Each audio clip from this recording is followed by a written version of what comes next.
Olá, professoras e professores alfabetizadores. Eu sou a professora Silvana e hoje vou conversar com você sobre um tema recorrente entre os professores no campo da alfabetização e também entre os demais professores, que é a temática da heterogeneidade das turmas com quem trabalhamos. É consenso que as crianças em processo de alfabetização têm ritmos e tempos diferenciados.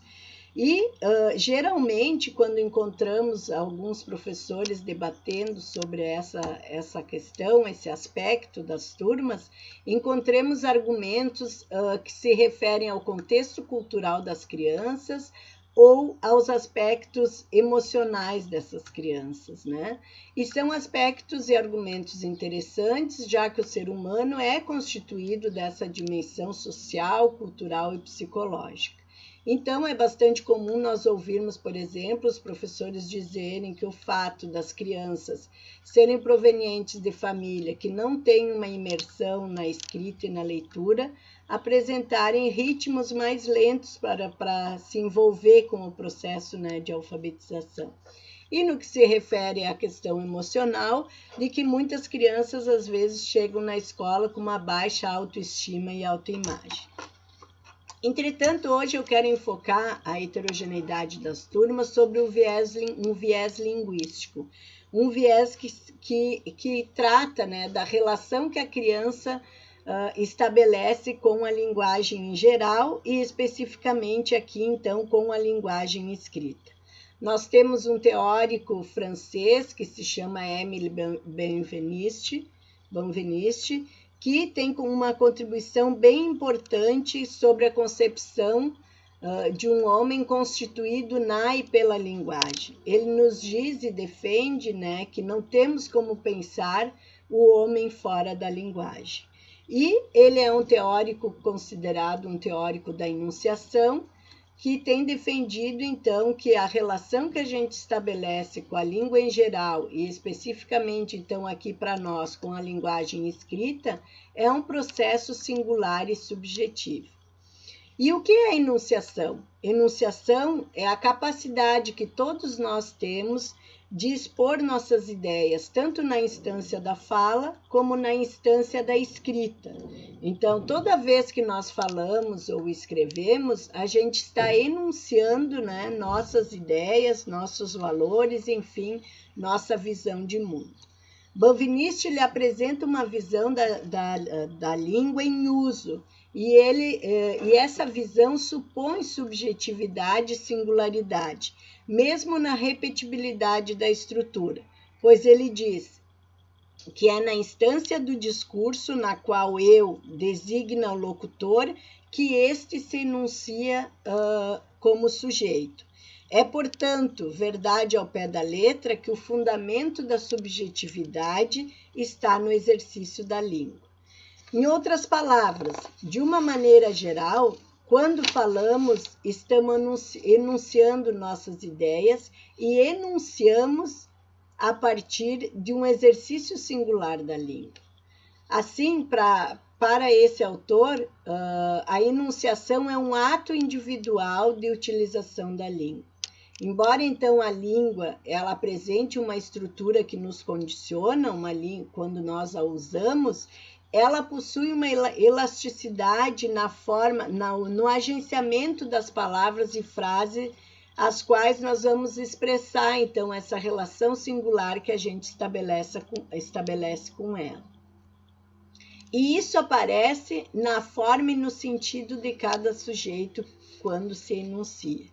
E ao pensarmos, então, o processo de alfabetização, como podemos perceber essa singularidade? Como, diante de uma turma, a gente consegue perceber a singularidade das crianças na relação que ela estabelece com a aprendizagem da leitura e da escrita? Então, quando a gente assume uma turma, e agora que a gente tem o ensino fundamental de 9 anos, é comum a gente encontrar crianças que chegam já sabendo ler e escrever algumas palavras, outras crianças ainda não estão interessadas pela linguagem escrita, outras crianças ainda estão num momento de brincadeiras, de imaginação muito aguçadas. Se nós pensarmos o processo de apropriação da língua falada, isso também é comum. Nem todas as crianças aprendem a falar no mesmo tempo e nem a estruturar as frases com a mesma idade. Isso tem uma variação. Isso tudo mostra, explicita essa relação singular que cada sujeito tem com a língua, tanto na instância da fala como na instância da escrita. Por exemplo, é comum a gente ouvir das professoras dizerem: cada criança tem seu tempo. Isso é bastante comum entre os alfabetizadores e tem fundamento. E pelo viés linguístico, nós temos essas explicações que Benveniste nos ajudam a pensar.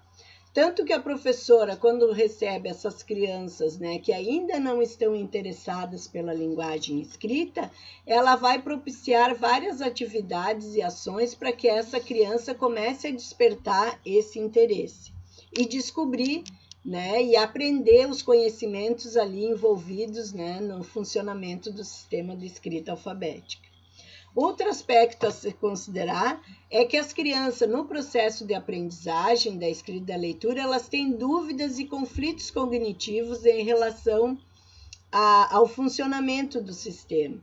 E a forma como a criança organiza as frases para perguntar e para expor suas dúvidas, elas também são muito singulares. Por exemplo, quando a Joana pergunta: professora, como se escreve a palavra casa? É com Z ou com S? E a professora explica. E em seguida a Mariana diz: professora, escrevi a palavra casa. É com Z ou é com S? Observem que o momento de enunciação de cada criança foi diferente e foi quando fez a pergunta que teve sentido para cada uma delas e elaboraram frases de formas diferentes, mesmo falando a mesma língua e abordando o mesmo conteúdo. Então, as duas crianças, tanto a Joana como a Mariana, estavam com a dúvida sobre a escrita da palavra casa, se era com S ou com Z. Mas as duas elaboraram a frase de formas diferentes e a cada tempo, quando foi perguntado, é que fez sentido para cada uma delas. Então, outro aspecto que Benveniste chama atenção é de que a enunciação é efêmera, ou seja, quando a pergunta é feita, é naquele exato momento que tem o sentido, que se apresenta o sentido. Depois que ela foi feita, num outro momento, ela poderá adquirir um outro sentido. Por isso, a gente tem defendido de que as perguntas, os conflitos, eles são muito importantes nas turmas de alfabetização, porque a cada pergunta e a cada conflito tem um sentido próprio para cada criança. Assim, lembremos que o processo de alfabetização é também um processo singular, que supõe o tempo e o ritmo que cada criança estabelece com a aprendizagem da leitura e da escrita, ou seja, com esta nova forma de expressão que é a escrita. Então, valorizar e considerar as perguntas e dúvidas é compreender o momento singular de cada criança com a linguagem escrita. E a heterogeneidade faz parte, então, da constituição de cada grupo humano. Espero que tenham gostado da temática deste vídeo. Inscreva-se e siga o nosso canal. Até breve!